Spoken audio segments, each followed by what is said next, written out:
당신한테는 집 나간 딸 하나일 뿐이겠지만 내게는 거무 찾아온 가족 전부입니다. 서울 외곽 쪽 동네입니다. 오래된 빌라와 낡은 간판이 빗물에 젖어 있습니다. 가로등은 간헐적으로 깜빡이고 골목은 거의 비어 있습니다.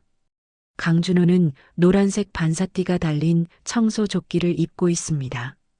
손에는 오래된 밀대가 들려 있습니다.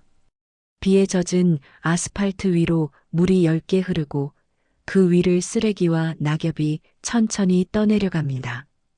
오늘은 많이도 내리네요. 준호가 혼잣말을 합니다. 숨을 내쉴 때마다 하얀 김이 일어납니다. 시계를 봅니다. 새벽 2시 반입니다. 구청 야간 청소 용역 일 끝나고 퇴근하는 길이지요.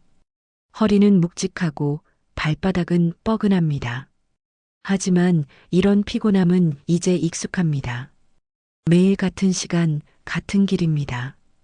골목을 빠져나가면 편의점 하나가 나옵니다.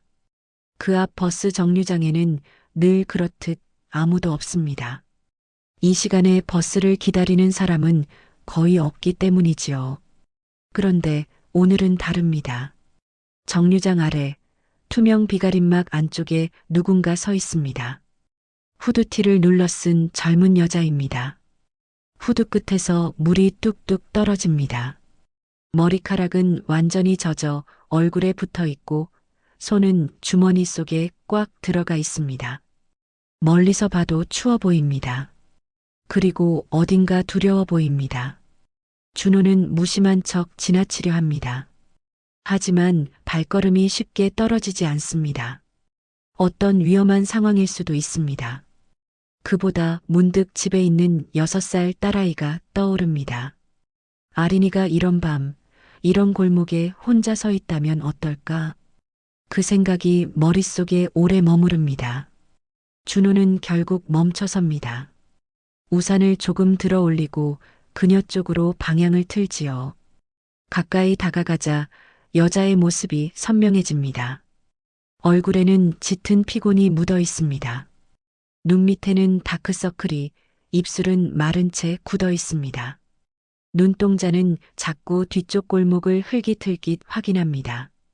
누군가를 기다리는 사람이라기보다 누군가에게서 도망쳐 나온 사람처럼 보입니다. 저기요. 준호가 조심스레 말을 겁니다. 말끝은 최대한 부드럽게 떨어집니다. 여자가 몸을 움찔하며 고개를 듭니다. 크게 뜬 눈이 잠깐 놀란 표정을 하고 곧 경계로 굳어집니다. 이 시간에 여기 혼자 계시면 위험합니다. 신경 쓰지 마세요. 여자의 목소리는 탁하고 거칠지만 끝이 아주 조금 떨립니다. 빗소리가 투명 비가림막 위로 쏟아져 내리고 둘 사이에는 짧은 침묵이 흐릅니다. 준호는 한 발자국 더 다가갑니다. 그러나 적당한 거리를 유지합니다. 이 일을 오래 하다 보니 사람마다 지키고 싶은 거리가 있다는 것을 배웠습니다. 버스 기다리시는 거면 첫 차까지 아직 한참 남았는데요. 알아요. 여자가 짧게 대답합니다.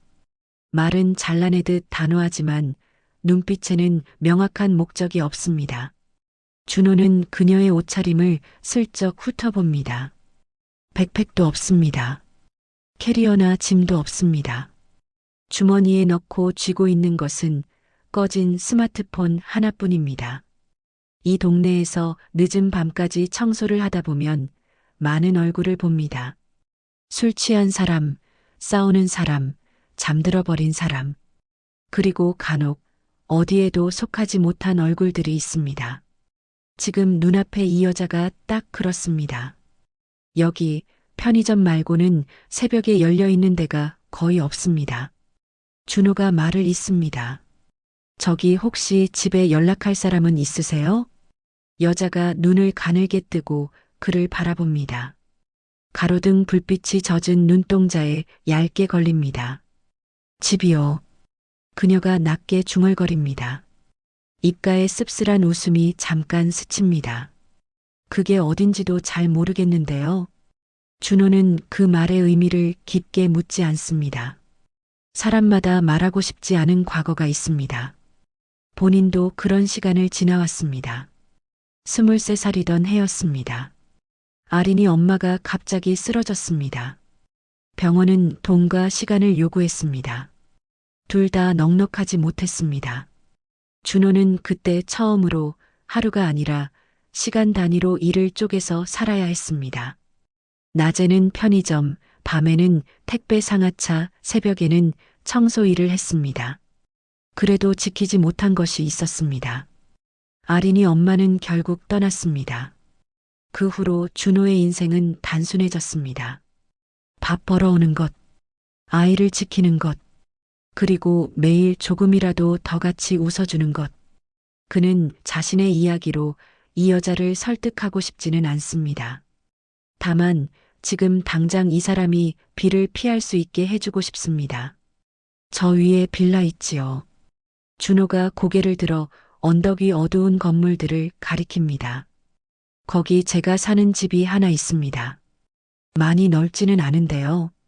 여자의 시선이 그쪽으로 따라갑니다. 비가 언덕을 타고 흘러내리고 고장난 네온사인 하나가 멀리서 파르르 떨립니다. 따뜻한 물은 나옵니다. 난방도 됩니다. 준호가 말을 이어갑니다. 대신 소파에서 주무셔야 합니다. 방 하나는 6살짜리 딸이랑 제가 같이 쓰고 있거든요. 여자의 표정이 잠깐 흔들립니다. 딸이요? 네. 어린애가 하나 있습니다. 준호는 일부러 또렷하게 말합니다. 집에 아이가 있다는 사실은 때로는 상대를 안심시키는 정보가 됩니다. 그리고 동시에 자신의 경계를 지키는 말이기도 합니다. 여자는 입술을 꽉 깨뭅니다. 젖은 머리카락이 볼에 붙어 있습니다. 손가락 끝이 미세하게 떨립니다. 그래도 낯선 남자 집에 들어가라는 말씀이잖아요. 맞습니다. 준호는 그대로 인정합니다. 그래서 결정은 직접 하셔야 합니다. 저는 그저 이 시간에 이 동네에서 혼자 서 있는 게 위험하다고 생각할 뿐입니다. 비가 더 굵어집니다. 편의점 네온사인이 붉게 번져 보입니다. 습한 공기 속에서 여자의 숨소리가 조금 더 거칠어집니다. 하룻밤만입니다. 준호가 말합니다.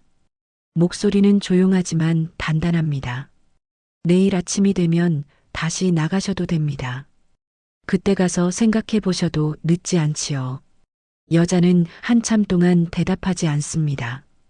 버스 정류장 유리 너머로 빗줄기가 사선으로 흘러내립니다. 멀리서 구청 청소차가 돌아가는 소리가 희미하게 들립니다. 마침내 그녀가 작게 고개를 끄덕입니다. 하룻밤만이에요. 그 한마디에 긴장이 조금 풀립니다. 준호는 편의점에서 비닐우산 하나를 더 사서 건넵니다. 두 사람은 나란히 언덕을 올라갑니다.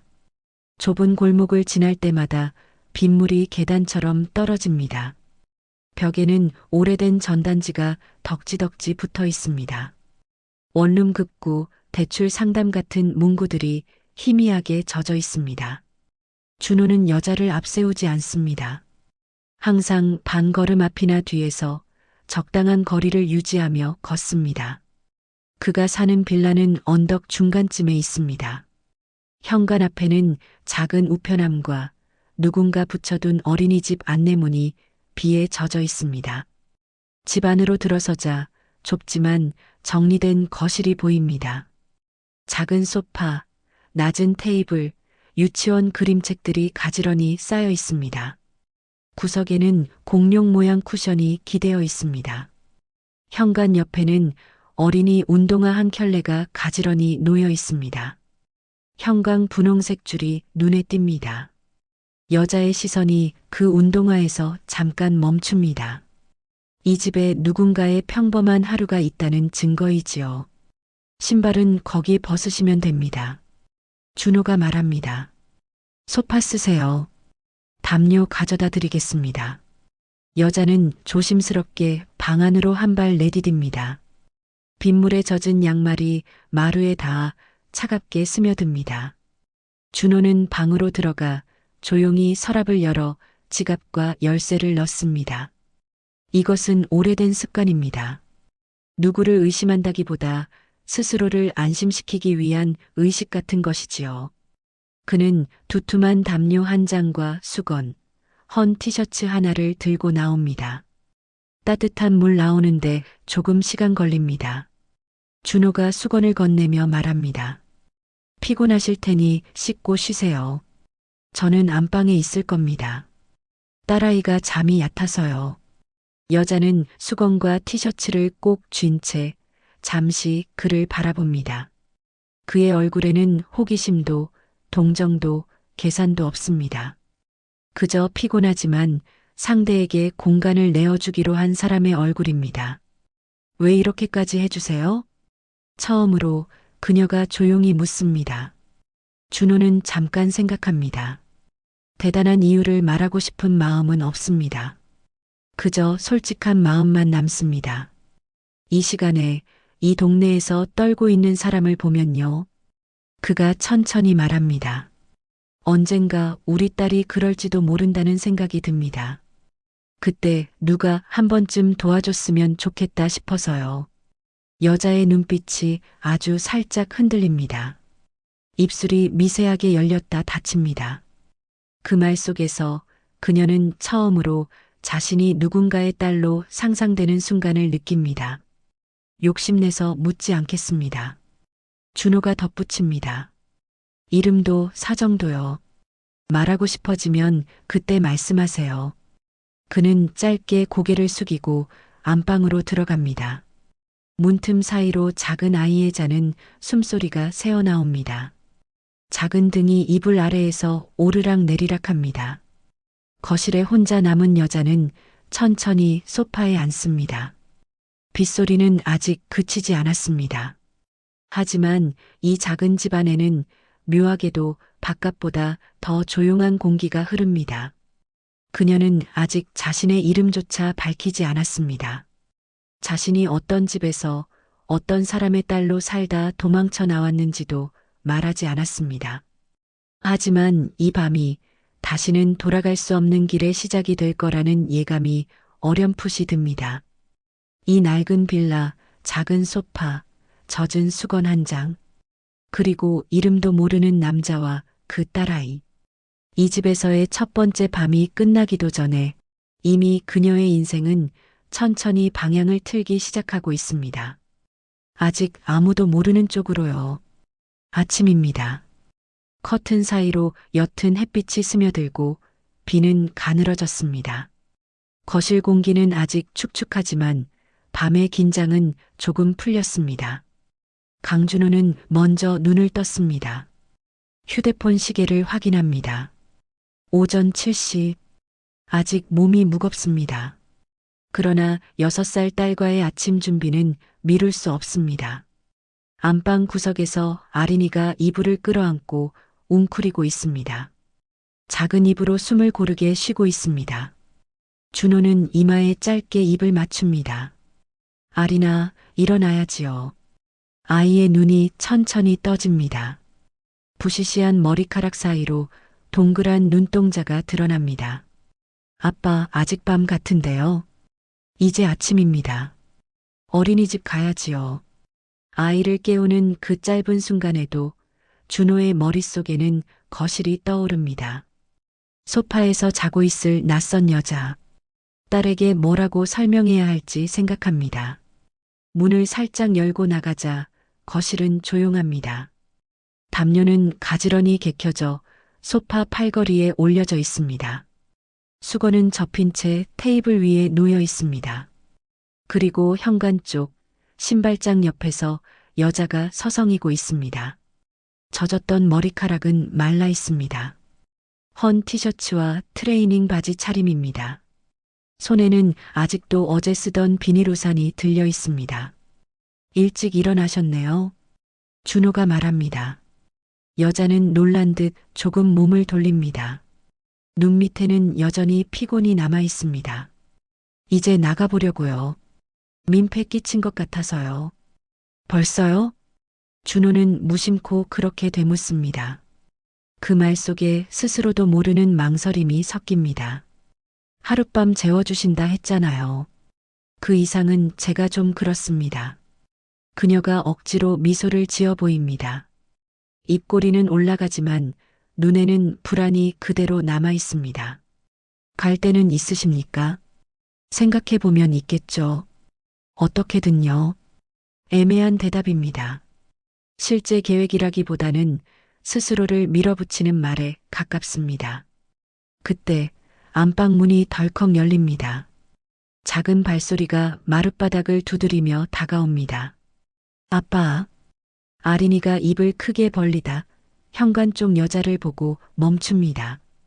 자다가 나온 얼굴 그대로 눈이 더 커집니다. 누구예요? 잠깐 정적이 흐릅니다. 여자는 당황한 듯 우산을 더 꽉 쥡니다. 준호가 먼저 입을 엽니다. 어제 비 많이 왔잖니. 길에서 많이 젖은 언니가 있어서 소파에서 잠깐 자고 간 거야. 우리 집에서 잤어요? 응. 소파에서. 아린의 얼굴이 빛납니다. 낯선 사람을 보는 긴장보다 새로운 이야깃거리가 먼저입니다. 와, 공주님이 놀러 온 거예요? 여자가 눈을 깜빡입니다. 예상치 못한 호칭에 입술이 조금 풀립니다. 공주님은 아니고요. 그럼 뭐예요? 그냥 길 잃은 사람쯤이요. 대답이 조용히 떨어집니다. 준호는 그 말이 마음에 걸립니다. 길을 잃었다는 말. 어제 자신이 걸어온 인생의 시간과 겹칩니다. 일단 아침은 먹고 가시지요.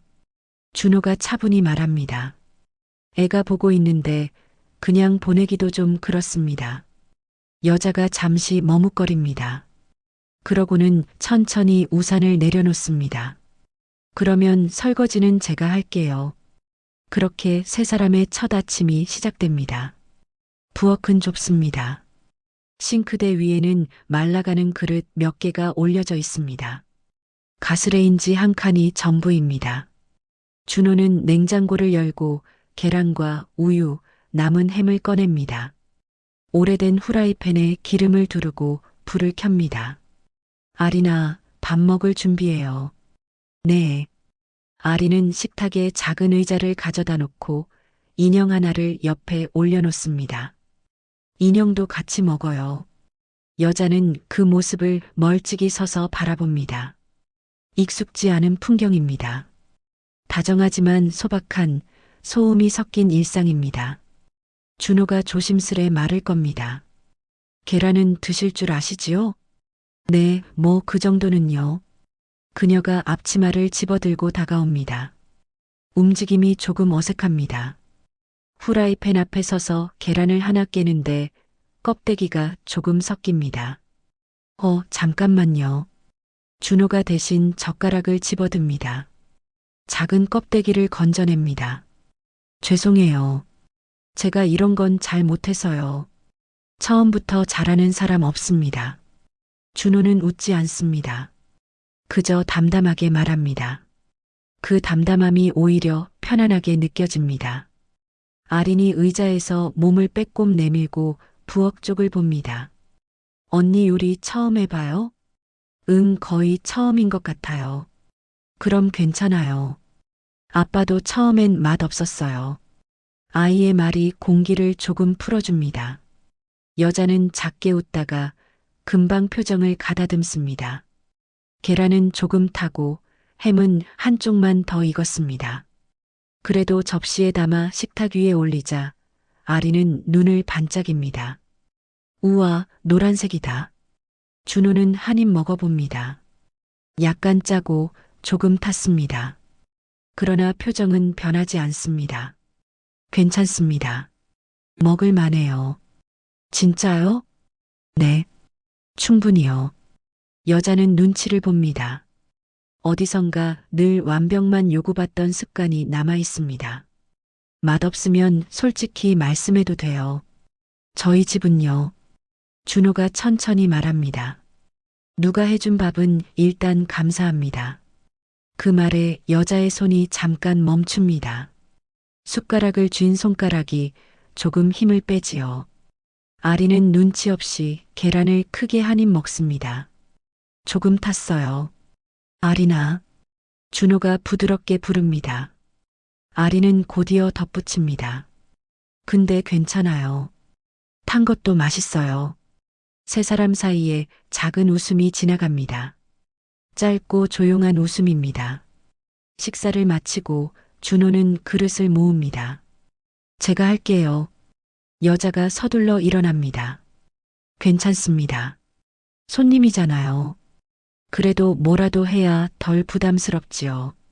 그냥 신세만 지는 건 익숙하지 않아서요. 그 말에는 약간의 자존심이 섞여 있습니다.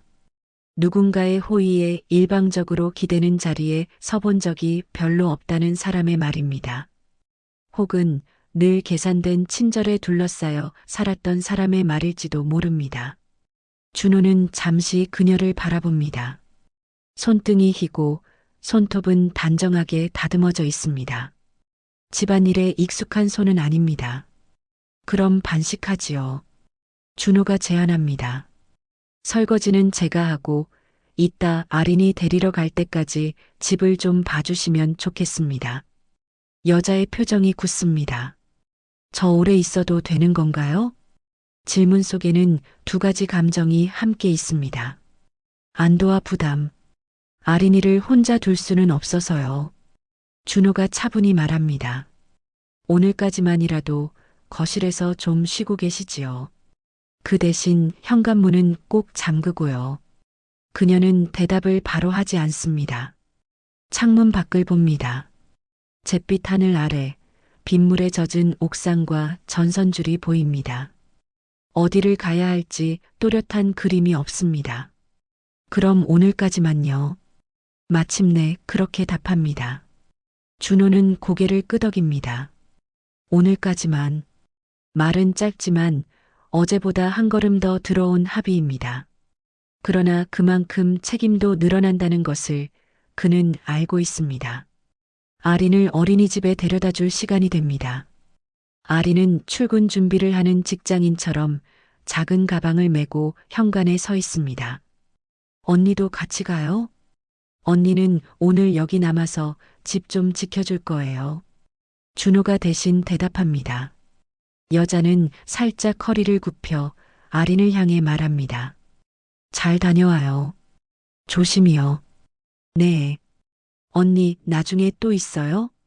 질문이 단순하지만 묵직합니다. 아이에게 나중이라는 시간은 곧 약속과 같습니다. 여자는 잠시 말문이 막힙니다. 정확히 뭐라고 말해야 할지 모릅니다. 오늘은 있을지도 모르겠네요.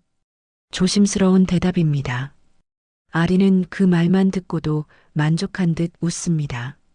그럼 나 빨리 다녀올게요. 문이 닫히고 복도에서 아린의 발소리가 멀어집니다. 집안에는 어색한 고요가 남습니다. 준호는 신발을 신으면서 말합니다.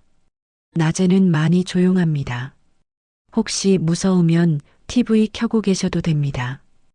혹시 제가 있으면 이웃분들이 이상하게 보지 않을까요?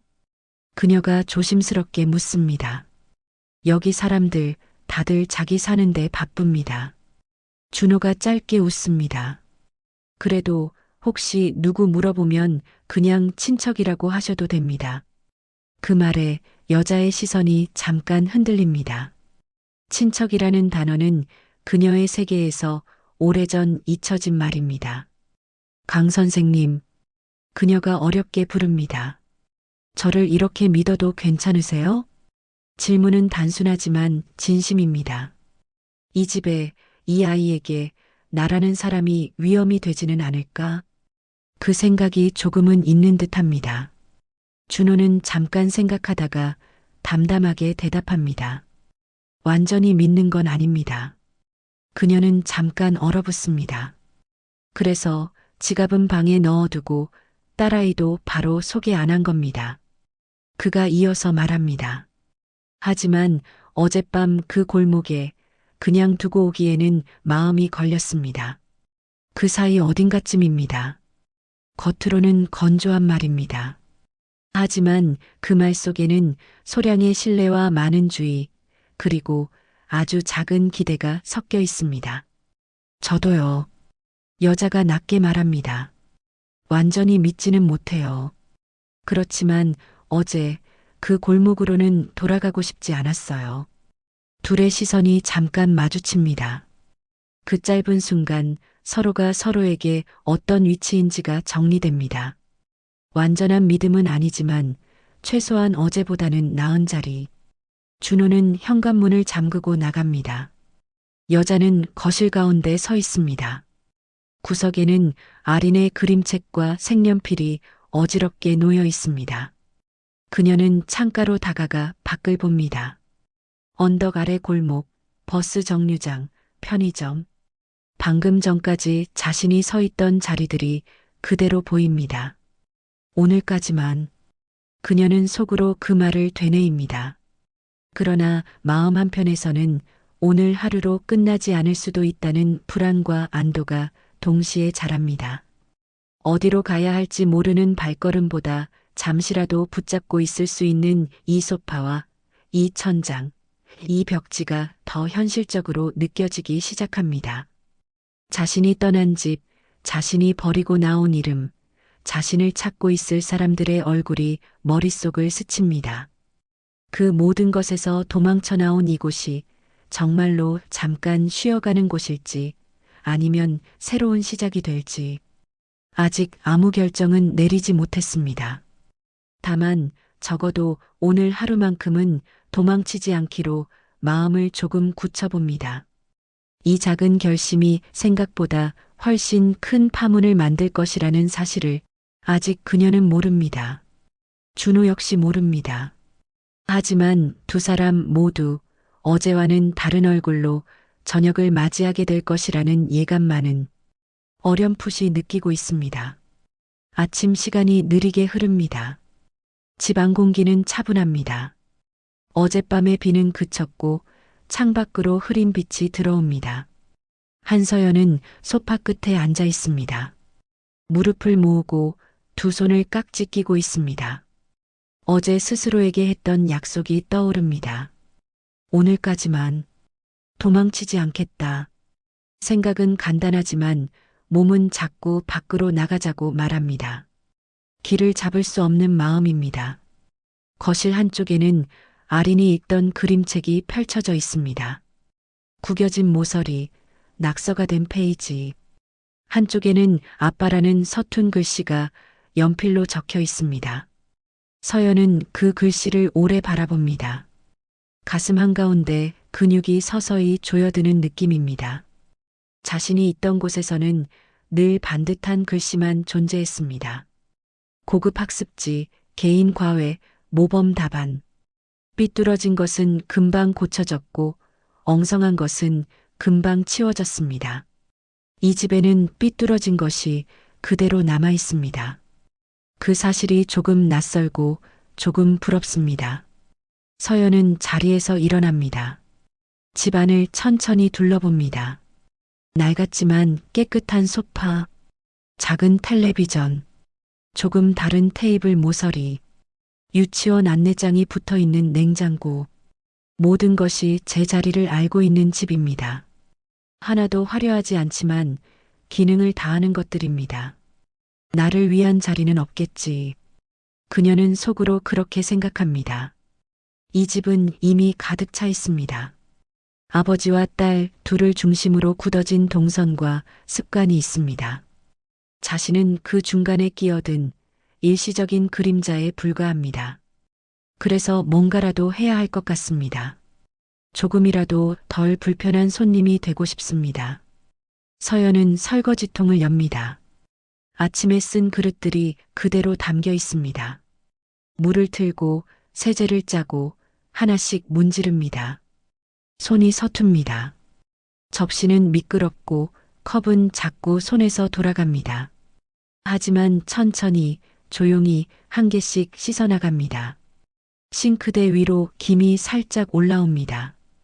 따뜻한 물이 손끝을 감쌉니다. 익숙하지 않은 온도입니다. 이런 종류의 피곤함도 낯섭니다. 설거지를 마치고 나서 이번에는 바닥을 닦습니다. 걸레를 찾아 헤매다 베란다 구석에서 낡은 청소 도구들을 발견합니다. 준호의 작업복과 함께 걸려있는 옷걸이가 눈에 들어옵니다. 형광 반사띠, 구청 마크, 젖은 자국. 서연은 한동안 그 옷을 가만히 바라봅니다. 이 옷을 입고 새벽마다 저 골목을 쓸었겠지. 자신이 늘 타고 다니던 검은 차, 기사 딸린 리무진이 떠오릅니다. 새벽 시간에 도로를 빠르게 지나갈 때마다 차창 너머로 보이던 형광 조끼들이 생각납니다. 그때는 그냥 도시의 일부라고만 여겼습니다. 누군가의 삶이라고, 얼굴이라고 생각하지 않았습니다. 지금은 다르게 보입니다. 그 옷 안에 이 집안의 사람이 있습니다. 딸에게 밥을 해주고 집세를 걱정하고 현관문을 2번 확인하는 사람. 서연은 다시 거실로 돌아옵니다. 벽시계를 봅니다. 아직 오전입니다. 시간이 더디게 흘러갑니다. 생각이 자꾸 집 밖으로 새어나가려 합니다. 아버지의 얼굴이 떠오릅니다. 무거운 회의실 공기, 번쩍이는 사인펜, 서류 위의 숫자들. 알아챘겠지. 연락을 돌렸겠지. 사진도 기록도 모두 꺼내봤겠지. 불안이 목덜미를 타고 올라옵니다. 그러나 동시에 어제 골목에서 서 있던 자신을 떠올립니다. 그 빗속으로 돌아가고 싶지는 않습니다. 딱 그만큼의 의지가 그녀를 이 소파에 붙들어 둡니다. 점심시간 즈음 현관문이 조심스럽게 열립니다. 준호가 들어옵니다. 잠깐 집에 들른 것 같습니다. 점퍼 지퍼는 반쯤 내려와 있고 머리에는 땀이 묻어 있습니다. 괜찮으셨어요? 그가 먼저 묻습니다. 서연은 싱크대와 바닥을 한번 훑어봅니다. 네. 그냥 집 좀 봤습니다. 집이 멀쩡하네요. 준호가 고개를 끄덕입니다. 농담인지 안심인지 애매한 말투입니다. 그의 시선이 싱크대 쪽으로 향합니다. 깨끗하게 정돈된 그릇들, 물기 닦인 상판. 설거지까지 하셨네요. 네. 가만히 있는 게 더 불편해서요. 잠시 침묵이 흐릅니다. 준호는 무언가 생각하며 입술을 한번 다뭅니다. 오늘 밤에요. 그가 말을 꺼냅니다. 세탁방에 가보시겠습니까? 서연은 눈을 깜빡입니다. 세탁방이요? 제가 아는 누나가 코인 세탁방을 합니다. 밤에 사람이 모자라다고 해서요. 잠시 도와주시면 돈도 조금 벌 수 있습니다. 돈이라는 단어가 공기 속에 떨어집니다. 여태까지 서연이 스스로 벌어본 적 없는 것. 제가 할 수 있을까요? 해보면서 배우는 거지요. 준호의 말은 늘 그렇듯 단순합니다. 복잡한 위로 대신 구체적인 제안만을 건넵니다. 도움이 된다면 해볼게요. 그 말은 의외로 빨리 나옵니다. 언제까지 이 집에 머물 수 있을지 모르지만 적어도 본인이 먹을 밥값 정도는 하고 싶습니다. 준호는 시간을 알려줍니다. 저녁에 아린을 데려오고 밥을 먹이고 둘이 같이 세탁방으로 갈 거라고 말합니다. 힘들 수 있습니다. 그가 덧붙입니다. 생각보다 많이요. 그래도 나쁜 일은 아닙니다. 서연은 고개를 끄덕입니다. 힘든 건 해본 적이 별로 없어서요. 그러면 이번이 처음이 되겠지요. 그의 말에 묘한 무게가 실립니다. 서연은 그 무게를 피하지 않습니다. 해가 기울고 하늘이 어두워집니다. 골목의 가로등이 하나씩 켜집니다. 세 사람은 나란히 언덕을 내려옵니다. 아리는 아빠 손을 잡고 반대쪽 손으로 서연의 소매를 잡습니다. 세탁방에 가기 전 먼저 아린을 옆집 할머니에게 맡기기로 했습니다. 복도 끝에서 박말순 할머니가 문을 엽니다. 짙은 곱슬머리, 앞치마, 손에는 손수건이 들려 있습니다. 또 야근이냐, 준호야. 오늘은 세탁방 일도 좀 도우러 가려고요. 아린이 좀 부탁드립니다. 그려. 이리 와, 우리 아린이. 아리는 익숙하게 할머니 품으로 뛰어듭니다. 잠깐 망설이던 서연을 향해 할머니의 시선이 옮겨옵니다. 이쪽은 친척분이야? 질문은 가볍지만 의미는 묵직합니다. 이 동네에서는 작은 정보 하나가 금방 퍼집니다. 준호가 잠시 서연을 봅니다. 서연도 그를 봅니다. 짧은 순간 둘의 눈빛이 만나고 지나갑니다. 네. 먼 친척이라 잠깐 같이 지내고 있습니다. 준호가 대신 대답합니다. 서연은 그 말을 부정하지 않습니다. 그냥 고개를 살짝 숙입니다. 그래, 그래. 요즘 같은 세상에 혼자 사는 것보다 낫지. 들어와라, 아리나. 문이 닫히고 복도에 둘만 남습니다. 공기 중에 설명되지 않은 관계가 얇게 걸립니다. 친척. 서연은 속으로 그 단어를 되뇌입니다. 누군가의 친척으로 불린 것이 얼마만인지 떠올려 봅니다. 대부분은 회장님 따님이라는 호칭으로 불렸습니다. 관계가 아니라 지위를 가리키는 말이었습니다. 지금은 반대로 신분이 완전히 가려진 채 허위지만 더 인간적인 이름으로 불립니다. 기분이 이상합니다. 하지만 나쁘지는 않습니다. 세탁방은 골목 끝 사거리 코너에 있습니다. 파란 간판에 셀프 엔드 코인 세탁이라고 쓰여 있습니다. 유리문 안쪽으로 흰 세탁기가 줄지어 서 있고 형광등이 쨍하게 켜져 있습니다. 문을 열자 따뜻하고 눅눅한 공기가 밀려 나옵니다. 세제 냄새와 축축한 옷 냄새가 섞여 있습니다.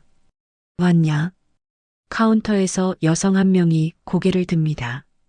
머리를 대충 묶고 앞치마를 한 채 장부를 보고 있습니다. 누나 말씀드린 분이에요.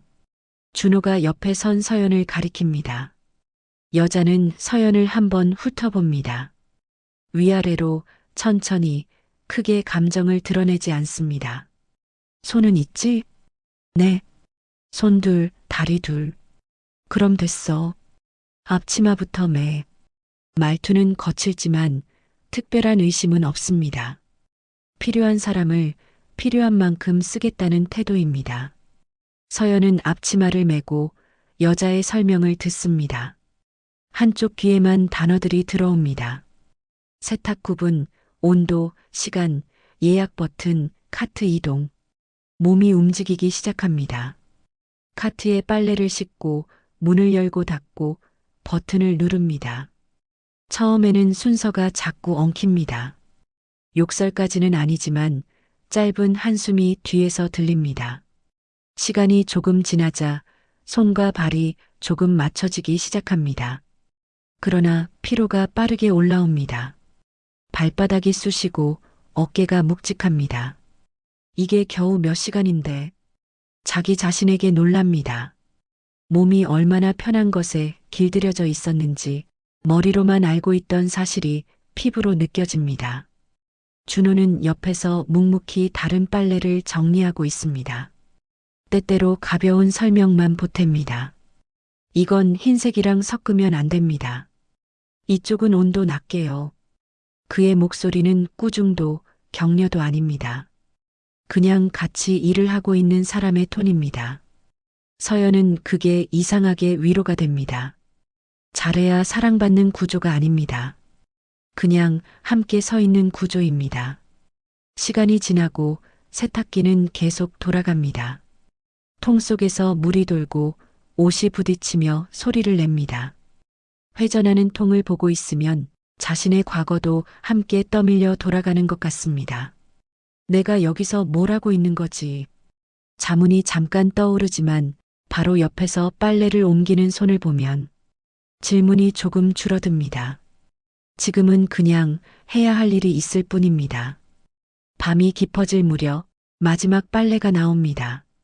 큰 흰 수건 더미입니다. 호텔에서 맡긴 것이라고 세탁방 여주인이 말합니다. 잘게야 돼.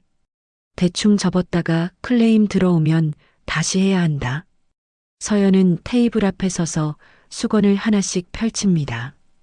내 모서리를 맞추고 접고 차곡차곡 쌓습니다.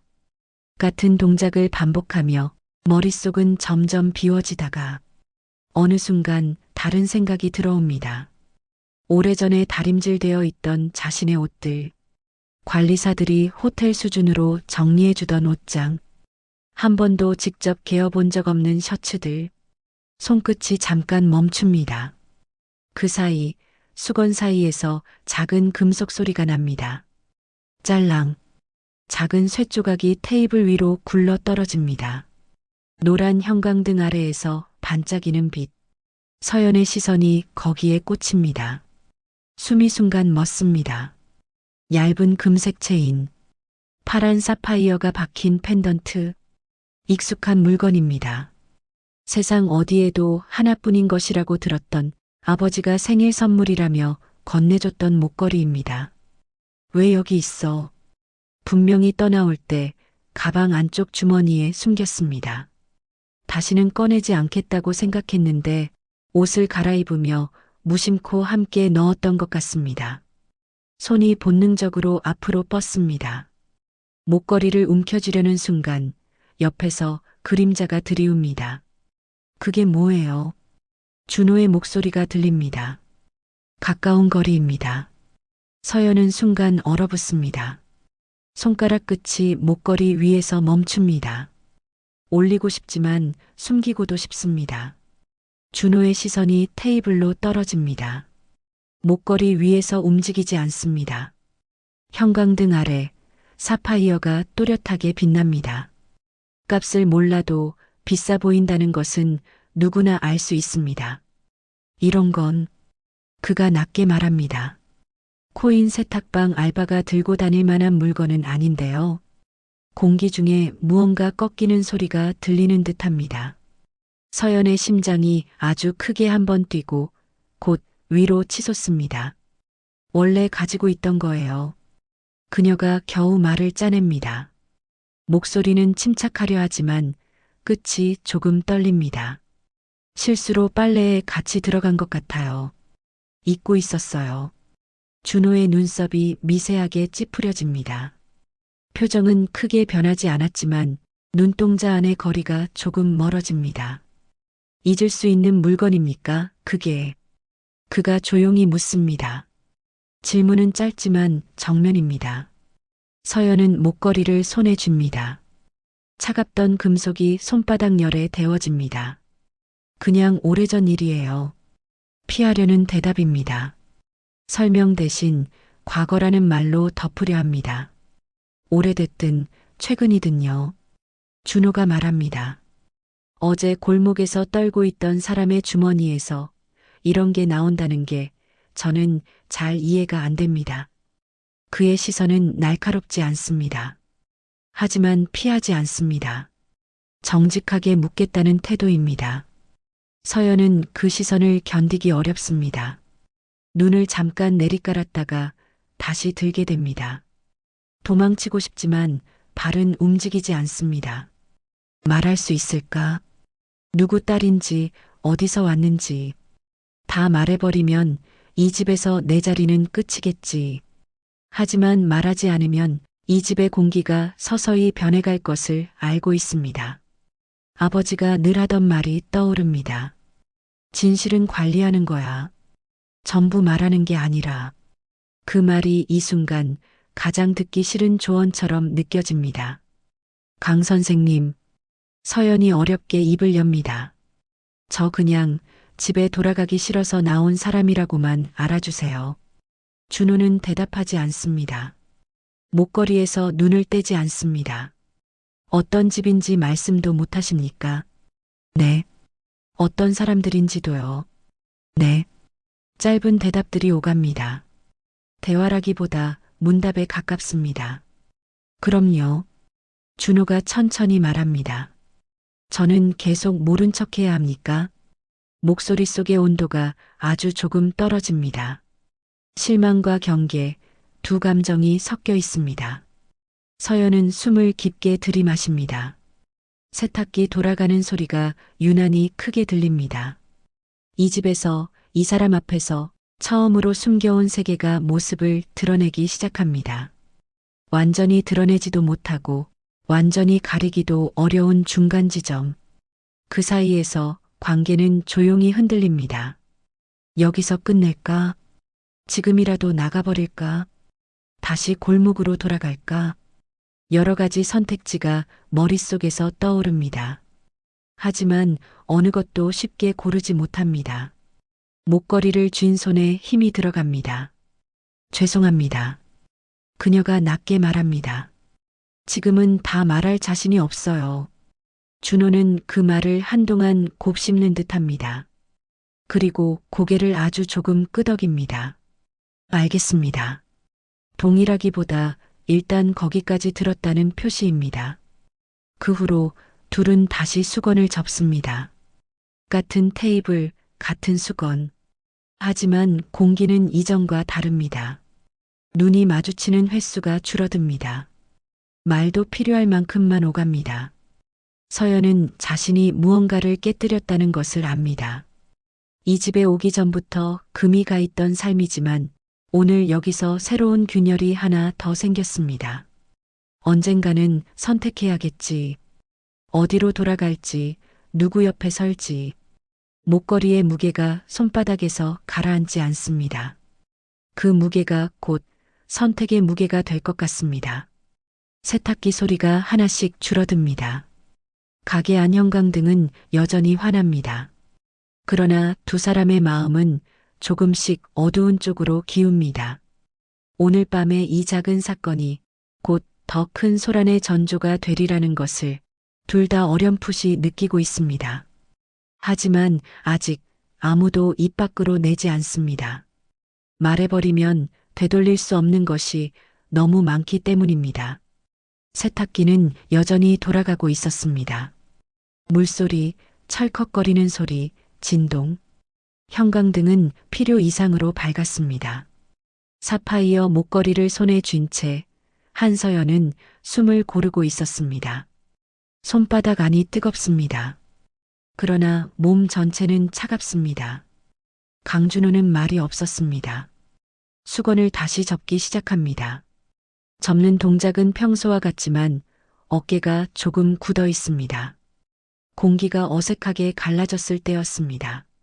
문 위의 종이 날카롭게 울렸습니다. 달칵? 둘의 시선이 동시에 출입문으로 향합니다. 야구 모자를 눌러 쓴 남자 하나가 들어옵니다. 가죽 점퍼, 청바지, 한 손에는 휴대폰, 눈은 빠르게 실내를 훑습니다. 여기 혹시 말을 채 끝내기도 전에 그의 시선이 서연에게 꽂힙니다. 눈이 살짝 커집니다. 아, 맞네. 그가 혼잣말처럼 중얼거립니다. 휴대폰 화면을 켜서 사진과 번갈아 봅니다. 서연의 심장이 쿵 내려앉습니다. 손에 쥔 목걸이를 무의식적으로 뒤로 감춥니다. 그러나 이미 늦었습니다. 한서연 씨 맞지요? 남자가 다가오며 말합니다. 입꼬리가 어색하게 위로 올라갑니다. 준호가 한 발 앞으로 나섭니다. 손님이십니까? 톤은 정중하지만 몸은 막아 서 있습니다. 남자는 준호를 한번 힐끗 보고는 다시 서연에게 포커스를 맞춥니다. 실물로 보니까 더 티나네. 잘못 보신 것 같습니다. 서연이 빠르게 말을 끊습니다. 목소리가 이전보다 높습니다. 호흡이 가빠집니다. 남자는 코웃음을 칩니다. 뉴스 다 떴는데요. 회장님 따님 집 나갔다고. 휴대폰 화면을 돌려 보여줍니다. 짧은 기사 제목, 흐릿한 사진, 재벌 그룹 이름, 그리고 행방불명이라는 단어. 준호의 눈에 글자들이 들어옵니다. 천천히 하지만 선명하게. 한성그룹, 회장 외동딸, 실종신고. 그는 무의식적으로 서연을 돌아봅니다. 그녀의 얼굴이 하얗게 질려 있습니다. 사진 몇 장만 찍겠습니다. 얼굴만. 남자가 휴대폰 카메라를 듭니다. 찰칵. 셔터 소리가 세탁기 소리를 뚫고 귀에 박힙니다. 그만하십시오. 준호의 목소리가 낮게 떨어집니다. 아, 제가 무슨 폭력이라도 했습니까? 남자가 웃습니다. 회장님이 사례금 크게 거셨거든요. 정보만 넘기면 돼요. 또 한 번 플래시가 터집니다. 서연은 뒷걸음질 칩니다. 찍지 말라니까요. 처음으로 그녀의 목소리에 분노가 섞입니다. 남자는 휴대폰을 내려다보며 말합니다. 이 정도면 되겠다. 위치도 찍혔고. 삭제하세요. 삭제는 경찰서 가서 하시고요. 말투는 가볍지만 의도는 분명합니다. 준호의 턱 근육이 굳습니다. 지금 나가십시오. 뭐 나가죠. 할 일은 했으니까. 남자가 돌아서려는 순간 준호가 다가가 팔을 잡습니다. 사진 삭제하고 가십시오. 짧은 순간 세탁방 안 공기가 얼어붙습니다. 남자의 표정이 딱딱해집니다. 손 치우시죠. 사진만 지우면 됩니다. 준호의 손에 힘이 들어갑니다. 남자는 버럭 소리를 지릅니다. 뭐 하는 짓입니까, 지금? 카운터 뒤 여주인이 놀라 눈을 크게 뜹니다. 야, 너희 뭐야, 싸우지 마. 남자가 준호의 손을 세게 뿌리칩니다. 몸이 부딪히며 탁자 위 수건 몇 개가 떨어집니다. 휴대폰이 한 번 바닥에 찍히지만 바로 주워듭니다. 미쳤나 진짜. 건들지 마요. 다 찍혔어요. 그는 서연을 한 번 더 노려보고 입술 한쪽을 비틀며 문 쪽으로 향합니다. 한서연 씨, 곧 연락 갈 겁니다. 집에서든 회사에서든. 달칵? 문이 닫힙니다. 종이 다시 울립니다. 남자가 나간 뒤에도 소리는 몇 초 동안 머물러 있는 것처럼 느껴집니다. 세탁방 안이 갑자기 좁아진 것 같습니다. 공기 틈이 없습니다. 서연의 손이 떨립니다. 쥐고 있던 목걸이가 손바닥을 찌릅니다. 강 선생님, 그녀가 힘없이 부릅니다. 준호는 잠시 말이 없습니다. 얼굴이 굳어 있습니다. 그러나 움직임은 빠릅니다. 지금 당장 나가야겠습니다. 그가 짧게 말합니다. 어디로요? 집입니다. 집으로요? 서연의 눈이 동그래집니다. 아린이부터 데리러 가야지요. 대답은 단순합니다. 가장 먼저 떠올린 사람. 가장 먼저 지켜야 할 사람. 준호는 앞치마를 벗어 던지고 카운터에 말합니다. 누나, 죄송합니다. 오늘 여기까지 해야겠습니다. 이게 다 뭐냐, 준호야. 나중에 설명드리겠습니다. 지금은. 그는 더 말하지 않습니다. 시간이 없습니다. 서연은 목걸이를 주머니 안 깊숙이 밀어넣습니다. 마음이 따라 들어가려는 것을 억지로 붙잡습니다. 두 사람은 세탁방을 뛰어나옵니다. 밤 공기가 차갑게 얼굴을 때립니다. 골목, 신호등, 버스 정류장. 모든 풍경이 빠르게 스쳐 지나갑니다. 준호의 손이 주머니 안착키를 꽉 쥡니다. 박말순 할머니 집 앞. 초인종을 누르기 전에 준호가 숨을 한번 고릅니다. 띵동.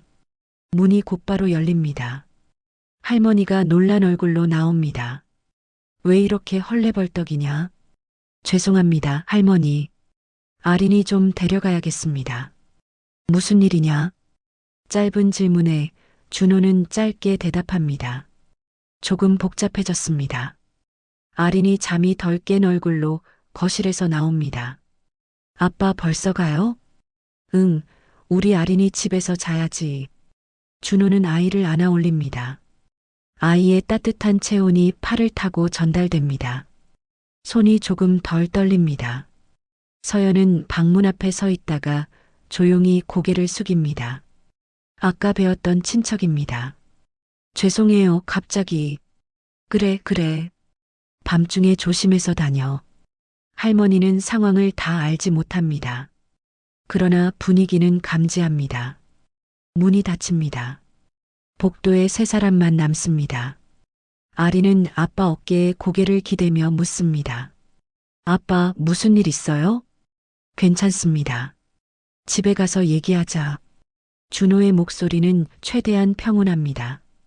하지만 눈동자는 흔들리고 있습니다. 차 안. 도로 위 가로등 불빛이 유리창 위로 미끄러집니다. 노란빛, 하얀빛, 빨간 신호등. 뒷좌석에 아린이 다시 잠이 듭니다. 입술이 반쯤 벌어져 있고 손에는 인형이 쥐어져 있습니다. 운전석에서 준호는 계속 룸미러를 확인합니다. 뒤따르는 차, 지나치는 차, 엉뚱한 번호판에도 자꾸 시선이 갑니다. 조수석에 앉은 서연은 벨트를 꽉 매고 있습니다. 손등에 힘이 들어가 있습니다. 아까 그 사람 경찰에 신고할까요? 그녀가 낮게 묻습니다. 준호는 고개를 천천히 흔듭니다. 이미 찍을 건 찍었습니다. 신고한다고 달라질 것 같지 않습니다. 말은 차갑지만 체념은 아닙니다. 상황 파악입니다. 그럼 곧 아버지가. 말이 중간에 끊깁니다. 아버지라는 단어가 공간에 흩어집니다. 처음으로 그녀의 입에서 대놓고 나온 말입니다. 준호는 그걸 듣고도 반응을 크게 보이지 않습니다. 다만 손가락이 핸들을 한번 세게 쥐었다가 풉니다. 한성그룹 회장님이지요. 그가 담담하게 말합니다. 서연은 입술을 깨물며 조용히 고개를 끄덕입니다. 네. 짧은 인정. 숨겨온 신분이 뚜렷한 이름을 갖게 됩니다. 준호는 잠시 말을 멈춥니다. 시선은 여전히 앞을 봅니다. 그래도요. 그가 이내 말합니다. 지금은 우리 집으로 가야 합니다. 어딜 숨든 아직은 거기가 제일 익숙합니다. 우리 집이라는 표현이 서연의 가슴에 박힙니다. 이상하게 안심되고 동시에 죄책감이 밀려옵니다. 골목 입구가 보입니다. 그런데 뭔가 다릅니다. 평소엔 밤이 되면 어두운 언덕 위쪽에 검은 세단 한 대가 서 있습니다. 유난히 반짝이는 외관, 매끈한 차체. 그 앞에는 검은 양복을 입은 남자 둘이 서 있습니다. 양손은 앞에서 깍지 낀 채 시선은 빌라 쪽을 향하고 있습니다. 준호는 본능적으로 속도를 줄입니다. 저 차, 서연도 알아봅니다. 입에서 숨이 새어나옵니다. 회사 차입니다. 그 말로 충분했습니다. 준호는 골목 아래쪽에 차를 댑니다. 엔진을 끄고 한번 깊게 숨을 들이마십니다. 아린이는 차에 두고 오실 거예요? 서연이 묻습니다. 그럴 수는 없습니다. 준호가 말합니다. 데리고 내려가야지요. 그는 아이를 조심스럽게 안아내립니다. 서연도 함께 내립니다. 언덕을 올라갈수록 양복 남자들의 실루엣이 선명해집니다. 그들의 시선이 세 사람에게로 향합니다. 빌라 앞, 현관 옆 가로등 불빛 아래 한 남자가 서 있습니다. 반듯한 정장, 은빛이 도는 머리, 곱게 손질된 구두, 한승우입니다. 그는 양손을 주머니에 넣고 있습니다. 눈빛은 차갑게 가라앉아 있습니다. 드디어 오셨네요. 목소리는 낮지만 멀리까지 닿습니다. 준호는 아린을 내려다봅니다. 아린아, 아빠 뒤에 꼭 붙어 있어요. 응, 저 아저씨 누구예요? 잠깐만요. 아빠가 얘기할게요. 아이는 졸린 눈으로 상황을 이해하지 못합니다. 한승우의 시선이 서연에게 꽂힙니다. 서연아. 단 한 번의 호명. 그녀의 어깨가 굳습니다. 아버지. 그녀가 거의 속삭이듯 부릅니다. 준호는 그 둘 사이를 번갈아 봅니다. 서류로만 보던 상류층이 아닙니다. 실제 권력의 무게입니다. 여기까지 찾아오셨습니까? 준호가 먼저 입을 엽니다. 공손하지만 단단한 목소리입니다. 한승우의 시선이 그제야 준호에게 향합니다. 당신이군요. 네. 우리 딸을 숨겨준 사람. 짧은 말에 경멸과 감사 둘 다 없습니다. 오직 판단만 있습니다. 숨긴 건 아닙니다. 준호가 말합니다. 비 맞고 떨고 있던 사람에게 소파 하나 내어준 것 뿐입니다. 한승우는 주변을 둘러봅니다. 허름한 외벽, 오래된 우편함, 좁은 계단. 입꼬리가 아주 미세하게 내려갑니다. 이런 곳에서요? 그 한마디가 이 골목 전체를 깎아내립니다. 준호는 그 말에 눈썹을 살짝 찡그립니다. 여기가 어떤 곳인지 잘 모르시겠지만요. 그가 천천히 말합니다. 적어도 누가 누구를 물건처럼 다루는 곳은 아닙니다. 순간 공기가 한 번 더 팽팽해집니다. 한승우는 서연을 향해 턱을 살짝 듭니다. 가자. 명령형입니다. 설명도 선택지도 없습니다. 서연은 발이 움직이지 않습니다. 아버지, 잠깐만요. 그녀가 말합니다. 여기 제가 좋아서 온 거예요. 한승우의 눈매가 가늘어집니다. 이게 좋다고? 네. 하룻밤 재워준 거 말이냐. 그의 시선이 다시 준호의 얼굴을 스칩니다. 당신이 뭘 해줬는지 내가 모를 줄 아나. 준호는 입술을 다뭅니다. 별건 안 했습니다. 그게 별건 아니지. 하지만 그 말에는 인정이 아니라 비아냥이 섞여 있습니다. 당신한테는 별거 아니겠지만 내 딸에게는 사고다. 뉴스가 들썩여. 주주들이 걱정해. 시장이 출렁이는데. 서연의 얼굴이 굳어집니다. 아버지는 늘 그렇지요. 그녀가 말합니다. 사람보다 숫자가 먼저지요. 짧지만 날이 선말입니다. 한승우가 눈을 가늘게 뜹니다. 넌 내가 누군지 잊지 마라. 넌 한성그룹 후계자야. 내 딸이자 회사의 얼굴이다. 서연은 고개를 젓습니다. 전 그냥 사람이고 싶어요. 웃기지 마라. 아버지 딸 말고 누군가하고 밥같이 먹을 수 있는 사람이고 싶어요. 준호의 손이 옆에서 조금 움직입니다. 그녀의 말이 그대로 가슴에 들어옵니다. 한승우는 준호를 향해 턱을 돌립니다. 당신, 네. 우리 딸이랑 무슨 사이냐? 준호는 잠깐 숨을 들이마시고 대답합니다. 아무 사이도 아닙니다. 서연의 눈이 순간 흔들립니다. 준호는 이어서 말합니다.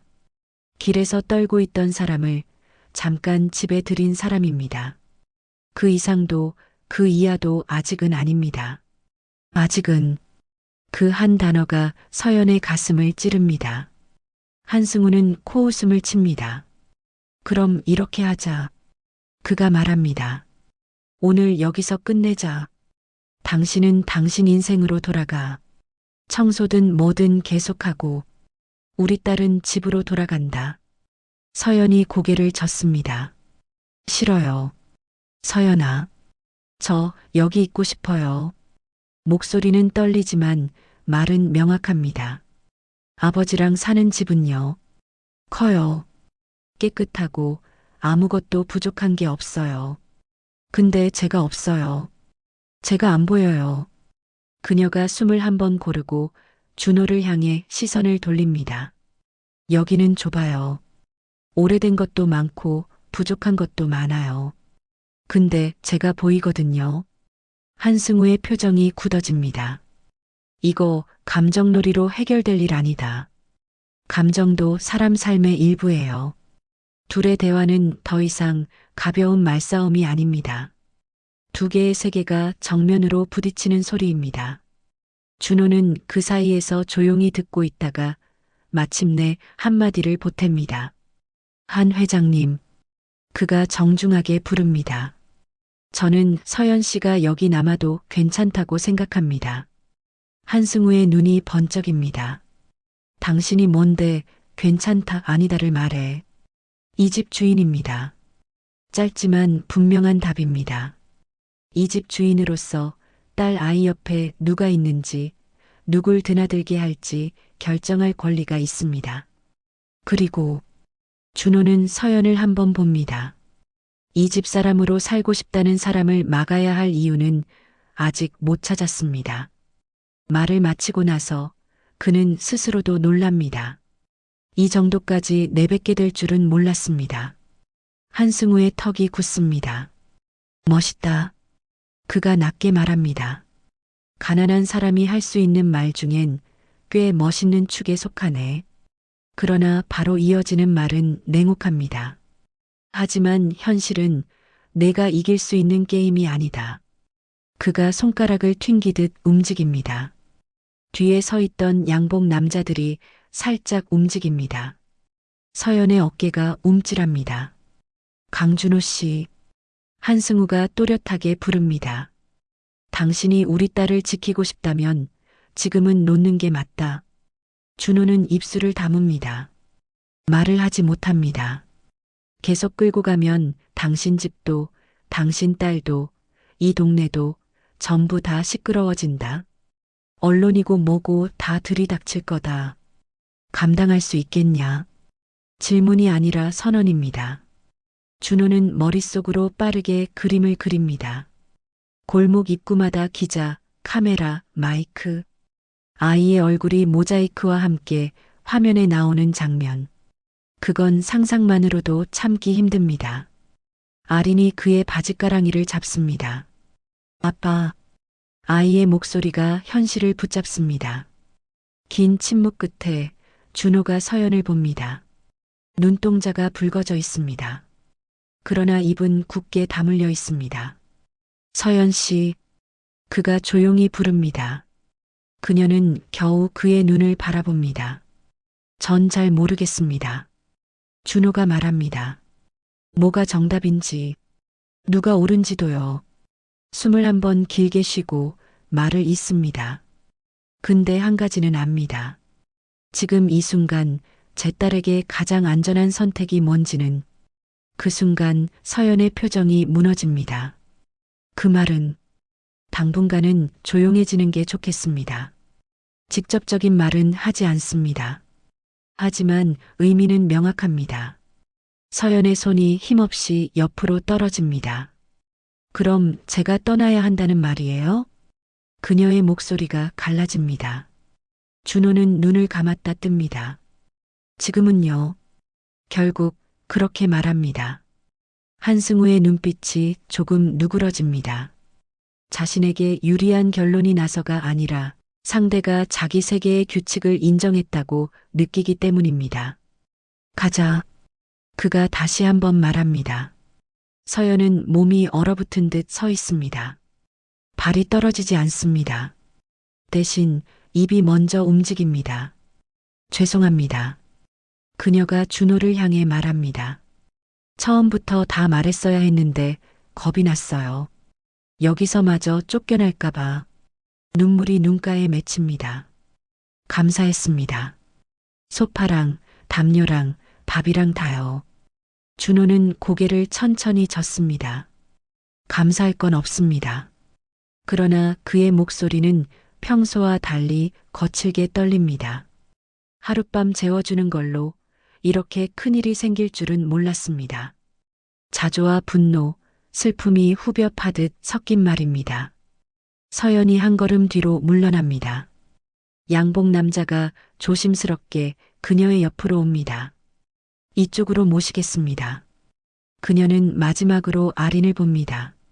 아린은 사태를 이해하지 못한 채 그저 어른들의 얼굴만 번갈아 보고 있습니다. 아린아. 서연이 조용히 부릅니다. 언니가 잠깐 다녀올게. 어디 가요? 집에요. 여기 말고 다른 집이요? 응. 아린의 눈에 실망이 어립니다. 또 올 거예요? 짧은 질문. 하지만 그 안에 작은 믿음과 기대가 함께 들어 있습니다. 서연은 한참 동안 대답하지 못합니다. 결국 입꼬리를 억지로 올립니다. 언젠가. 대신 그렇게 말합니다. 더 정확한 약속을 할 자신이 없습니다. 몸을 돌려 계단을 내려갑니다. 한승우와 양복 남자들이 뒤를 따릅니다. 언덕 아래 검은 차문이 열리고 그녀는 한 번도 돌아보지 않은 채 그 안으로 들어갑니다. 문이 닫히는 소리가 언덕을 울립니다. 준호는 그 자리에 서서 꼭 쥔 주먹을 펴지도 못한 채 붉은 후미등이 멀어지는 것을 끝까지 봅니다. 엔진 소리가 사라진 뒤에도 골목에는 한동안 아무 소리도 나지 않습니다. 밤 공기만 차갑게 내려앉습니다. 아린이 조용히 묻습니다. 아빠, 언니 언제 와요?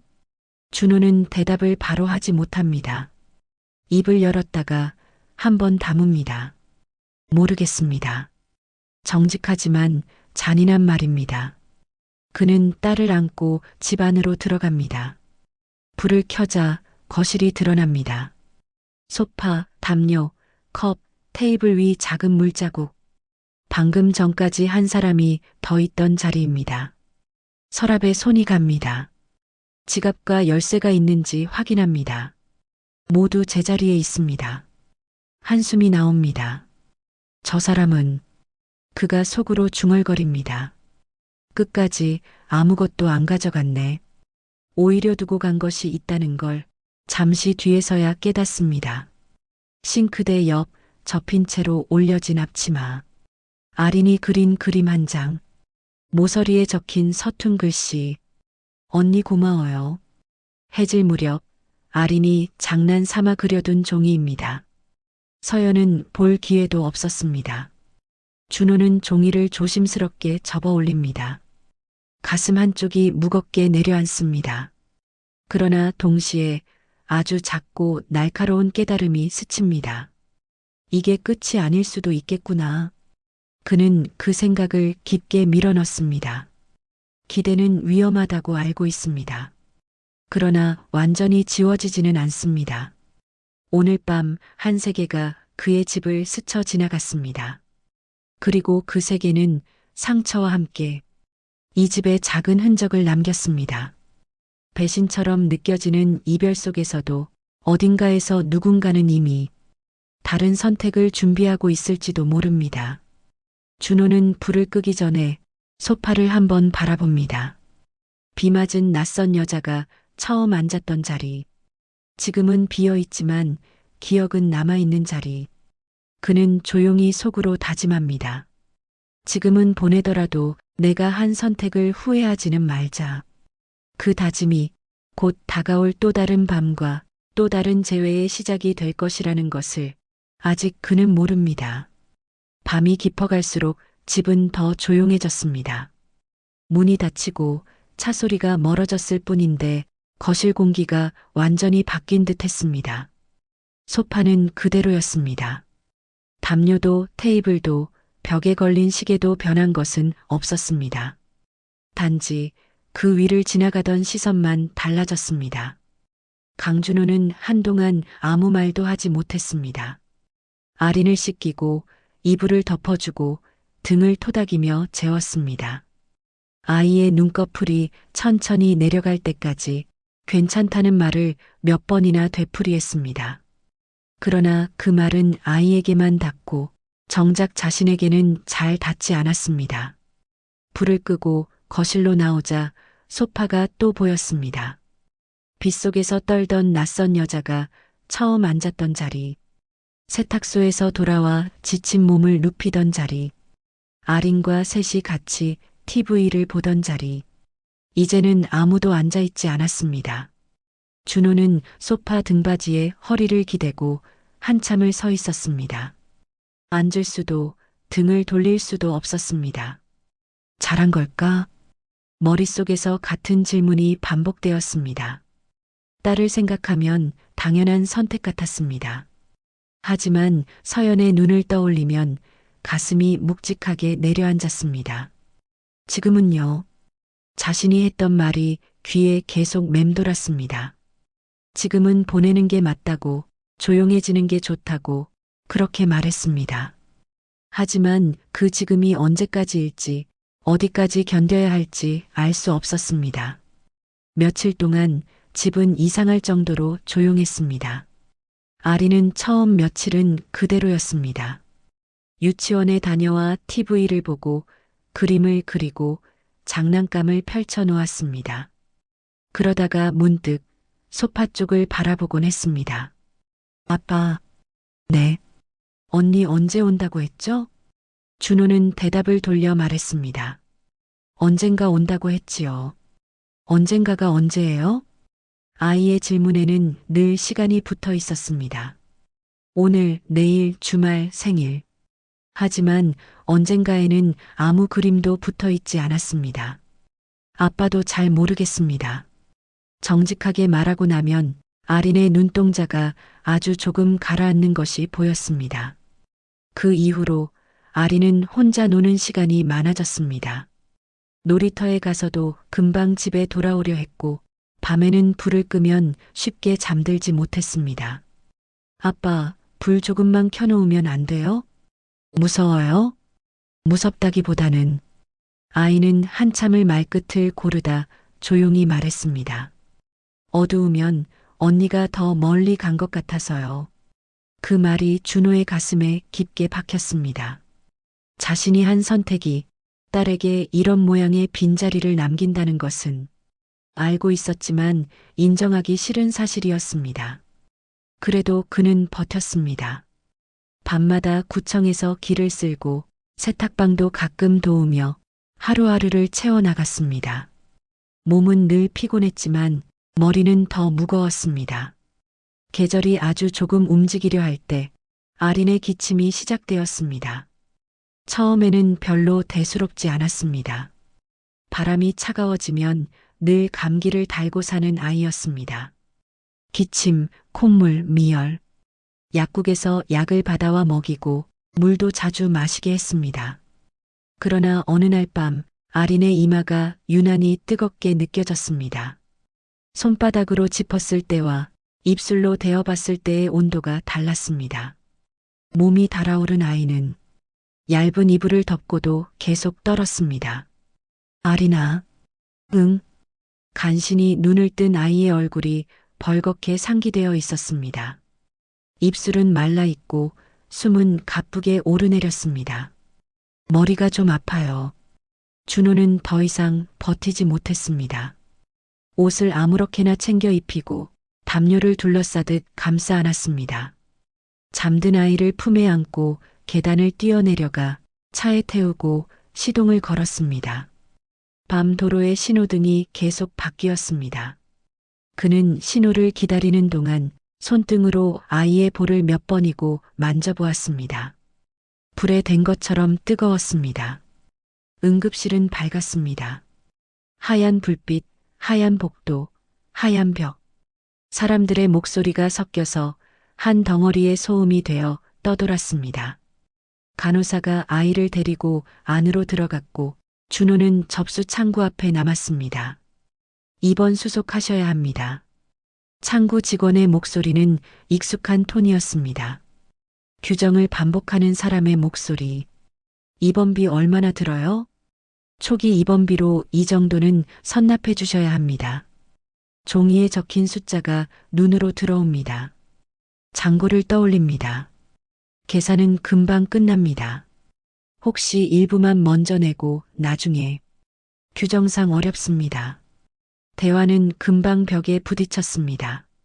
단어들이 서로를 지나쳐갑니다. 사정은 남고 숫자만 남습니다. 제발이요. 준호의 목소리가 낮게 떨렸습니다. 열이 너무 높아서요. 아이가 6살입니다. 직원은 잠시 눈을 피했다가 다시 컴퓨터 화면으로 시선을 돌렸습니다. 부모님 심정은 이해합니다. 하지만 그 문장이 끝나기도 전에 옆에서 또 다른 목소리가 들어왔습니다. 제가 하겠습니다. 준호는 자신도 모르게 뒤를 돌아봤습니다. 화면 속에서만 보던 얼굴이 아니었습니다. 비에 젖은 모습도 세탁방 형광등 아래 모습도 아닌 조금 다른 얼굴이 서 있었습니다. 한서연이었습니다. 코트 깃에는 빗방울이 아직 남아 있었고 머리는 대충 묶여 있었지만 눈빛은 전보다 맑았습니다. 그녀는 접수 창구로 다가가 카드 하나를 꺼냈습니다. 여기요. 이 아이 앞으로 들어가는 비용은 전부 제 걸로 처리해 주세요. 직원이 놀란 눈으로 바라보았습니다. 전부요? 네. 입원비, 검사비, 약값까지요. 준호는 그 모습을 멍하니 바라보기만 했습니다. 어떻게 온 건지, 얼마나 찾은 건지 그런 질문이 떠오르기도 전에 먼저 올라온 감정은 안도감이었습니다. 아이의 문제 앞에서는 자존심도 불편한 감정도 모두 뒤로 밀렸습니다. 서류를 정리하는 동안 서연은 잠깐 고개를 돌려 그를 봤습니다. 눈이 마주쳤지만 둘 다 아무 말도 하지 못했습니다. 잠시 후 간호사가 와서 말했습니다. 아버님, 보호자분.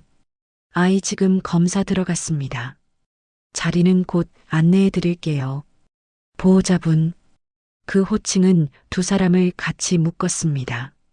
어색하면서도 자연스럽게 느껴지는 이름이었습니다. 병실은 작은 2인실이었습니다. 옆 침대는 비어 있었습니다. 창밖으로는 도시의 밤이 작게 반짝이는 불빛으로 보였습니다. 아리는 수액을 맞으며 누워 있었습니다. 얼굴은 여전히 창백했지만 열은 조금씩 가라앉는 중이라고 의사가 말했습니다.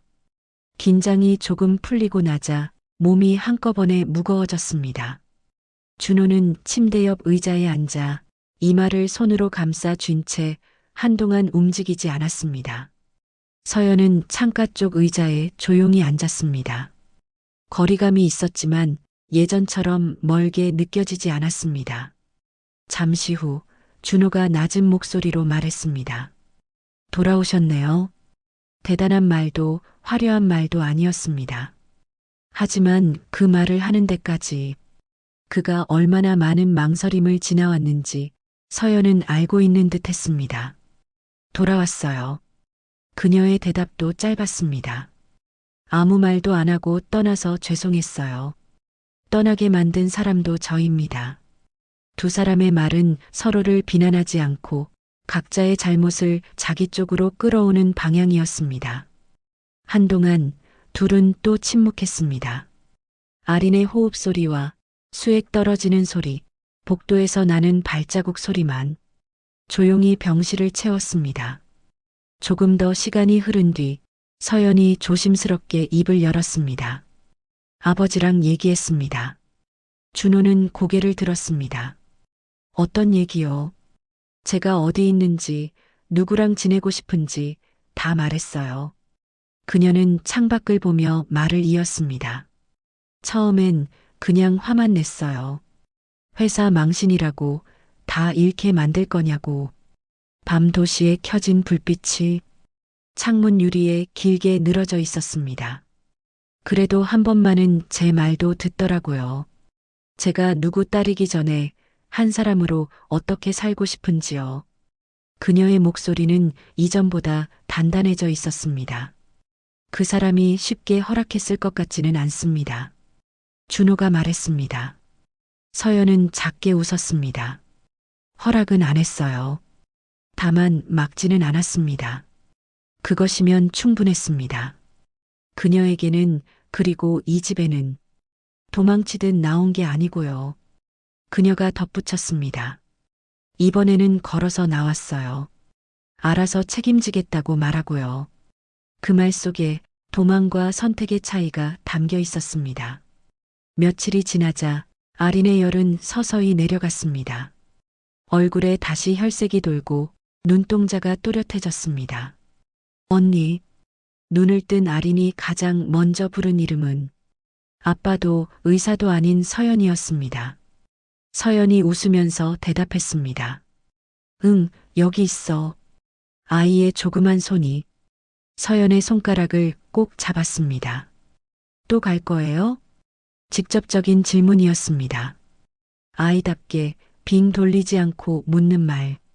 서연은 잠시 숨을 고르고 대답했습니다. 이번엔 안 가려고요. 아이의 눈이 반짝였습니다. 우리 집으로 같이 가요? 응.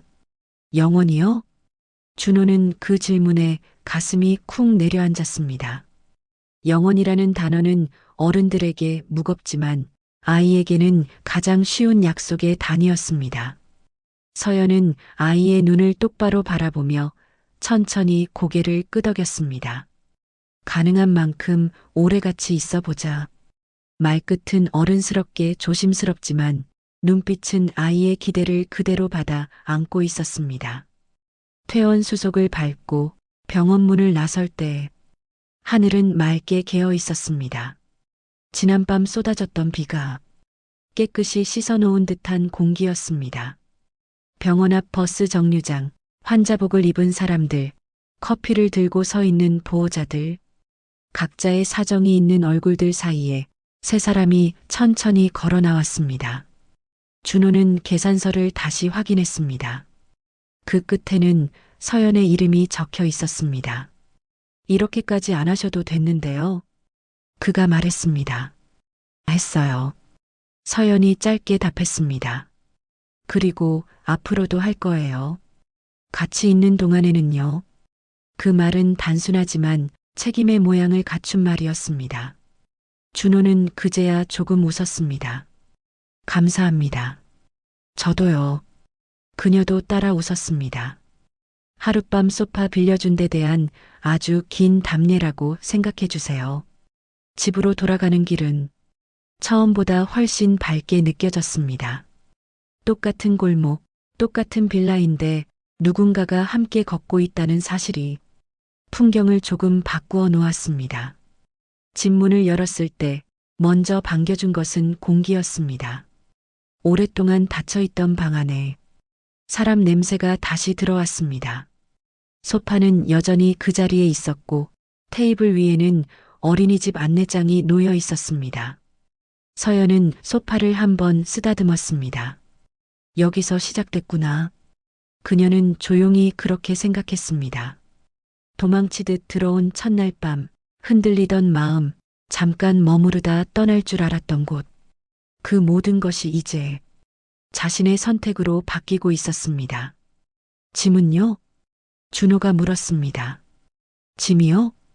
돌아가서 챙겨야 하지 않습니까? 서연은 잠시 생각하다가 고개를 저었습니다. 필요한 건 거의 여기 있는 것 같아요. 그 말은 반쯤 농담이었지만 반쯤은 진심이었습니다. 옷과 가방, 장신구와 가구는 언제든 다시 살 수 있습니다. 하지만 이 집에서 느끼는 감정과 함께 먹는 밥과 밤마다 켜두는 불빛은 다른 곳에서 쉽게 살 수 있는 것이 아니었습니다. 시간이 조금 더 흘렀을 때 주말마다 작은 변화가 시작되었습니다. 준호의 오래된 트럭 뒷칸에 접이식 테이블과 간이 그릴이 실렸습니다. 간판 대신 종이에 쓴 글씨가 붙었습니다. 강신의 아침, 토스트, 계란볶음밥, 따뜻한 커피. 메뉴는 단순했지만 정성은 복잡하지 않았습니다. 새벽에 시장에서 재료를 사오고 주차장 구석 자리를 빌려 조리대처럼 만들었습니다. 처음에는 몇 명 안 되던 손님이 조금씩 늘어나기 시작했습니다. 유치원 앞 엄마들, 야근을 마치고 돌아가는 직장인, 공원에 산책 나온 노인들. 사람들은 한 손에는 종이컵, 다른 손에는 따뜻한 토스트를 들고 갔습니다. 누구는 이 집 계란이 간이 딱 맞다고 말했고, 누구는 이런 시간에 이런 데서 사 먹는 게 좋다고 말했습니다. 서연은 철판 앞에서 계란을 굽고 빵을 뒤집었습니다. 처음에는 자주 태웠지만 이제는 손이 익었습니다. 언니, 오늘은 안 탔어요. 아리는 늘 그 말을 먼저 건넸습니다. 준호는 한쪽에서 커피를 내렸습니다. 짙은 향이 공기 위에 퍼졌습니다. 세 사람의 하루는 여전히 빠듯하고 여전히 크게 보면 불안정했습니다. 그러나 이전과 달랐던 건 각각의 피곤함에 서로의 온기가 함께 섞여 있었다는 점이었습니다. 어느 날 장사를 마치고 트럭 문을 닫으려던 순간 서연은 하늘을 올려다보았습니다. 서울의 밤하늘은 별이 잘 보이지 않았습니다. 대신 수많은 창문 불빛이 별처럼 흩어져 있었습니다. 그녀는 문득 자신이 떠나온 펜트하우스를 떠올렸습니다. 높은 층, 넓은 창, 완벽하게 정리된 거실, 차갑게 빛나던 바닥.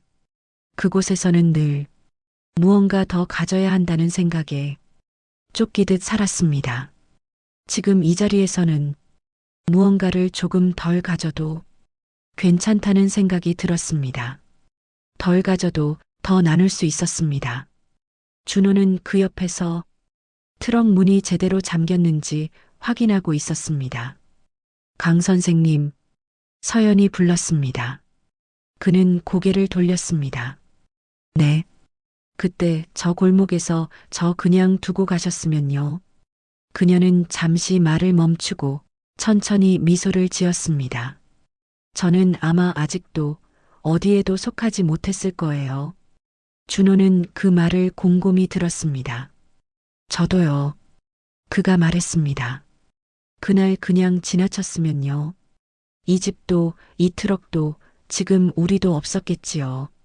두 사람의 시선이 잠시 같은 방향을 향했습니다. 조용한 주차장, 물기 남은 바닥, 멀리서 들려오는 버스 소리. 평범한 풍경 속에 각자의 선택이 겹쳐 서 있었습니다. 인생은 눈부신 장면보다 작은 선택들의 연속에 가깝습니다. 어느 밤 빗속에서 떨고 있는 사람을 그냥 지나쳤는지 한 번 더 돌아봤는지 어느 날 익숙한 안전을 지키기 위해 모든 낯설음을 밀어냈는지 조금의 위험을 감수하고 누군가 곁에 서보기로 했는지 그 차이가 어떤 사람의 인생을 바꾸고 어떤 집의 공기를 바꾸고 어떤 아이의 기억을 바꾸기도 합니다. 강준호에게는 낡은 소파와 담요, 허름한 집 한 칸이 전부였습니다.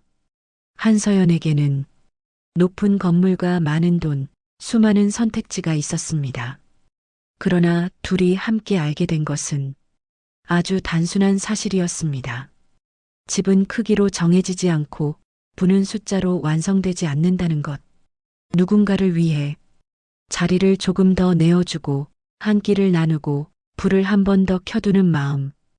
그런 마음이 쌓여 비로소 우리 집이라는 이름을 얻는다는 것. 어떤 날 아린이 소파에 앉아 그림을 그렸습니다. 작은 집 하나, 트럭 하나, 그리고 세 사람의 STICKMAN. 그 위에 아이가 쓴 네 글자. 우리 가족. 글씨는 여전히 삐뚤었지만 내용만큼은 이미 완성형이었습니다. 준호는 그 종이를 조심스럽게 냉장고에 붙였습니다. 서연은 그 옆에 작게 날짜를 적었습니다. 딱히 특별하지 않은 하루였습니다. 병원도 싸움도 울음도 없는 날.